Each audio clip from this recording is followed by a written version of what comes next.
तो नमस्कार साथियों, आप सभी को स्टार्ट क्लास में तहे दिल से स्वागत करता हूं। और आज हम देखने वाले हैं क्लास 10 का इकोनॉमिक्स। चैप्टर नंबर आपका 2 है और चैप्टर 2 का नाम है आपका राज्य एवं राष्ट्र की आय की गणना या राष्ट्र की आय।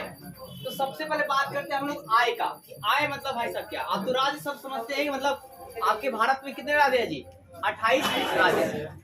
और इसमें आपका आय की हम लोग बात करेंगे साहब, तो सबसे पहले जानते हैं कि आगे इनकम किसे कहा जाएगा।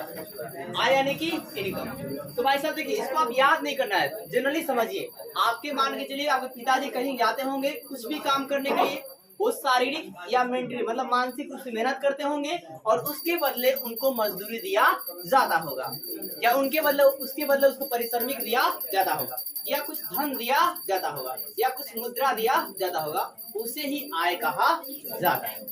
एकदम सिंपली भाषा में आप समझ सकते हैं कि है क्या कि मतलब कोई भी व्यक्ति क्या करता है कि मानसिक रूप से या शारीरिक रूप से मेहनत करता है। अगर आप बैंक में काम कर रहे हैं तो वहां पर आप क्या काम कर रहे हैं? मानसिक रूप से ज्यादा काम कर रहे हैं, ठीक है, मतलब मेंटली ज्यादा काम कर रहे हैं, और शारीरिक थोड़ा काम कर रहे हैं। तो इसको आप किसके बदले फिर क्या होगा? पूरा आप दिन काम कर लीजिएगा, मतलब ऐसे महीना दिन आप काम कर लेते हैं, तो उसके बदले क्या होता है? आपको मतलब कुछ धन राशि दिया जाता है या उसका मजदूरी दिया जाता है, तो उसे हम क्या बोलते हैं? आय करते हैं।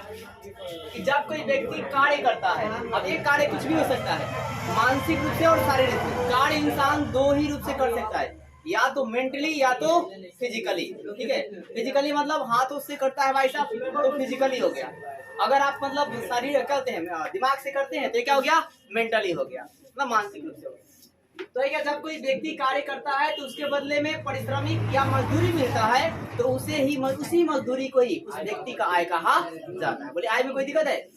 अगर किसी व्यक्ति का आय ज्यादा है तो वो व्यक्ति अमीर होगा। वो व्यक्ति क्या होगा? अमीर। और अगर किसी व्यक्ति का आय कम है तो वो व्यक्ति गरीब होगा। वो व्यक्ति क्या होगा जी? गरीब। और जिस व्यक्ति का सुनिएगा ध्यान से, यहाँ पर आप यहाँ बात करते हैं गरीब की, कि गरीब किसे कहा जाएगा?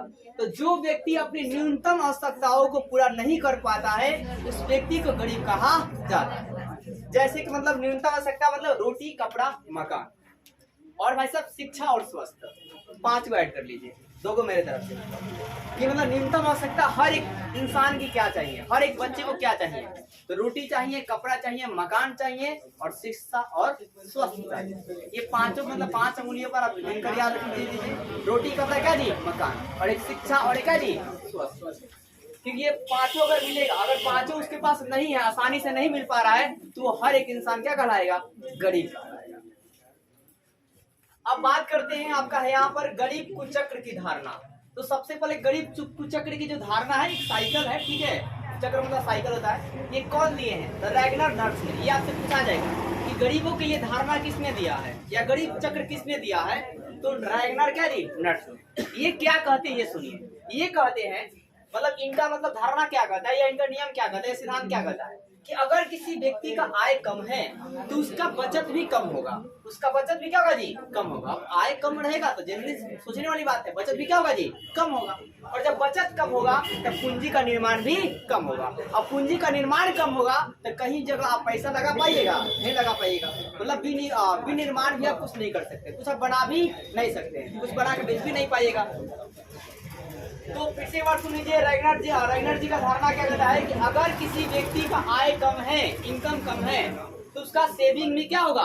कम होगा, और वो इन्वेस्ट भी क्या करेगा? कम करेगा।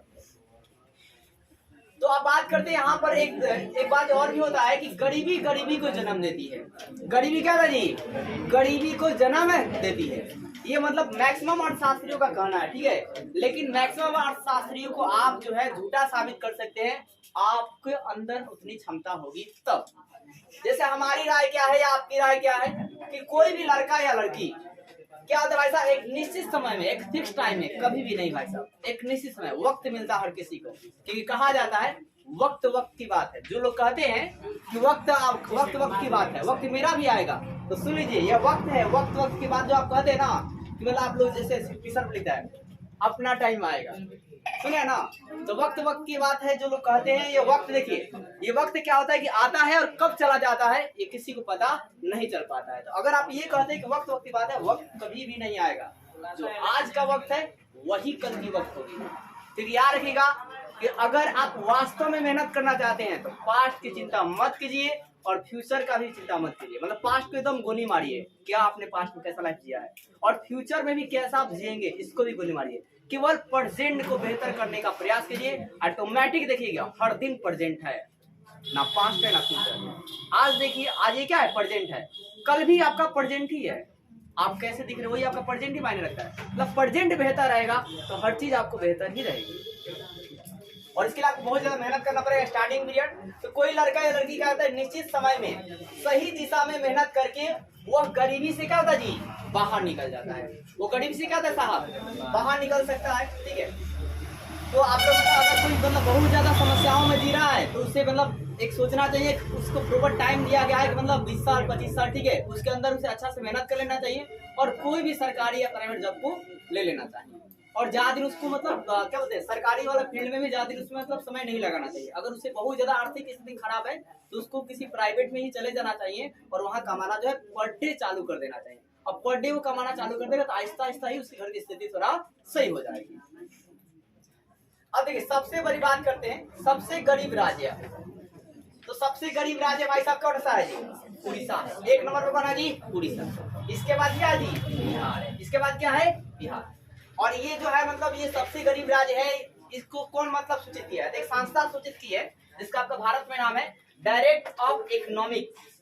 क्या जी, डायरेक्ट ऑफ इकोनॉमिक्स, क्या जी, statistics, direct of economics statistics, ये संस्था का नाम है। ये संस्था कहती है क्या कि सबसे गरीब राज्य कौन सा है भाई साहब, उड़ीसा है। उसके बाद कौन सा आपका, बिहार है। अब देखिए बात करते हैं प्रति व्यक्ति आय। यहाँ प्रति व्यक्ति यहाँ पर लिखा है कि भारत में प्रति व्यक्ति आय। सबसे पहले आपको बताता हूँ प्रति व्यक्ति आय किसे कहा जाएगा। तो नेशनल इनकम और टोटल पॉपुलेशन के अनुपात को कहते हैं पर्सनल इनकम कहा जाता है। क्या सुना आपने कि राष्ट्रीय आय, क्या सुना जी, राष्ट्रीय आय, नेशनल इनकम मतलब राष्ट्रीय आय और टोटल पॉपुलेशन मतलब कुल जनसंख्या, क्या जी, कुल जनसंख्या। तो राष्ट्रीय आय और कुल जनसंख्या के अनुपात को प्रति व्यक्ति आय कहा जाता है। क्या सुना आपने, राष्ट्रीय आय मतलब जितना देश की राष्ट्रीय आय है और कुल जनसंख्या के अनुपात को प्रति व्यक्ति आय कहा जाता है। मान लीजिए कि आपका देश का राष्ट्रीय आय जो है वो 100 है, कितना जी, 100 है, और आपकी कुल जनसंख्या कितना है, 5, कितना जी, 5। तो इस तरह प्रति व्यक्ति आय कितना होगा, 20 बचे 100, यानी कितना होगा जी, 20 रुपया होगा। क्या होगा, 20 रुपया। आप उदाहरण में बता सकते किसी को। अब देखिए बात करते हैं 2008 के अकॉर्डिंग जो भारत में प्रति व्यक्ति आय था वो कितना था, 25,400, क्या जी, 25,000 कितना जी, 494 रुपया। और भारत में सबसे ज्यादा प्रति व्यक्ति आय जो है प्रदेश कौन था, केंद्र शासित प्रदेश कौन था, तो याद रखिएगा केंद्र शासित प्रदेश कौन था, तो चंडीगढ़। यहाँ कितना था भाई साहब, 70,300 कितना जी, 61 रुपया। और फिर पूछेगा सबसे अधिक जो है प्रति व्यक्ति वाला राज्य कौन था, ये केंद्र शासित प्रदेश है, ठीक है ना, कौन सा है, चंडीगढ़। और राज्य पूछेगा तो क्या करेंगे, गोवा। कितना है यहाँ का, 54,850, कितना जी, 54,850। फिर बात करते हैं सबसे कम किसका है प्रति व्यक्ति है, पर्सनल इनकम सबसे कम किसका है जी, बिहार का है। इसलिए बिहार के जो लोग है ना इधर उधर जाते हैं, दूसरे राज्यों में कमाने के जाते हैं, उनको थोड़ा ज्यादा मजदूरी मिलती है। सबसे कम मजदूरी कहाँ मिलता है, बिहार में मिलता है। आप देखिएगा मैक्सिमम लोग कोई 5,000 पर जॉब करता है। देखिएगा आप गाड़ी उड़ी चलाने जाइएगा ना, आप स्कॉर्पियो चला रहे होंगे, लेकिन आपको महीनों जाने कितना मिलेगा, हाईएस्ट 8,000, इससे ज्यादा नहीं देगा। आप ट्रैक्टर चलाइएगा 6,000 देगा। अब उसमें आप जितना कटौती कट लीजिए, समझ गए, ड्राइविंग में यही होता है बिहार में खासकर। यही आप बाहर जाइएगा तब अगर आपके पास अच्छा मतलब एक्सपीरियंस है, आपने सर्टिफिकेट बना लिया और आप मतलब सऊदी अरबिया ऐसे देशों में जाते हैं तो वहां पर आपको कम से कम 90,000 ड्राइविंग के लिए। अच्छे चालक हैं तब, अरे हम चालक थोड़ी ना है। देखिए तो सबसे कम भाई साहब क्या बोलते हैं कि बिहार की है, और बिहार में कितना है, 6,000 कितना जी, 610 रुपया सबसे कम आपका आय है। अब देखिए बात करते हैं क्या कि सब बिहार में भी सबसे कम किस जिला का है, तो शिवहर जिला का है। किस जिला का है, शिवहर। और सबसे ज्यादा किस जिला का, आपको पता होना चाहिए, किसका जी, पटना का।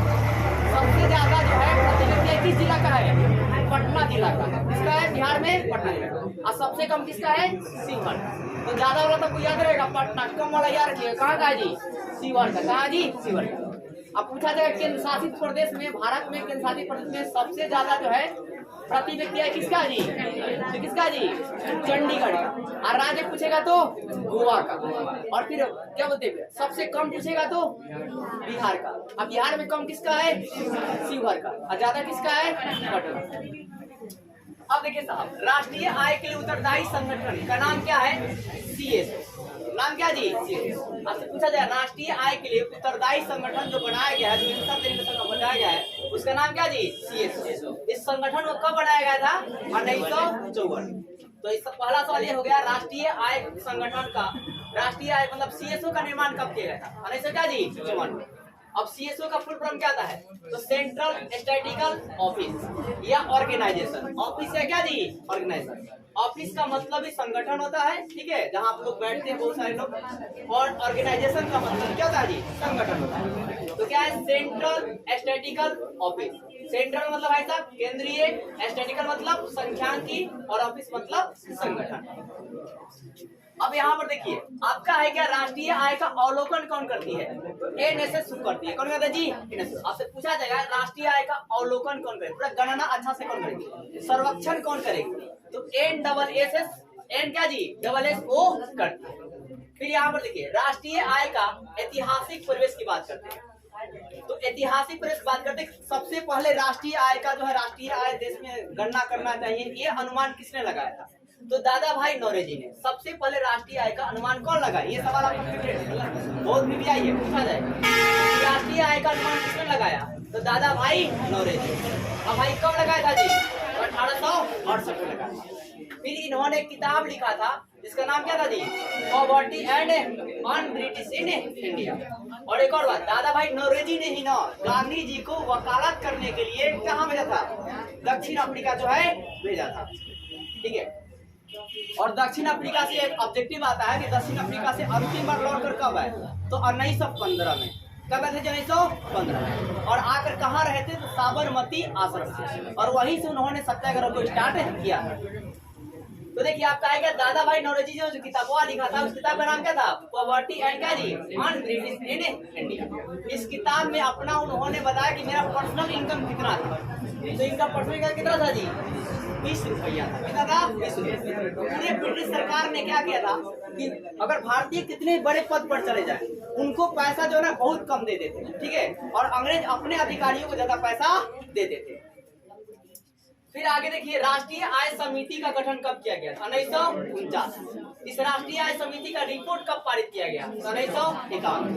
पहली पंचवर्षीय योजना कब लागू किया गया? 1951।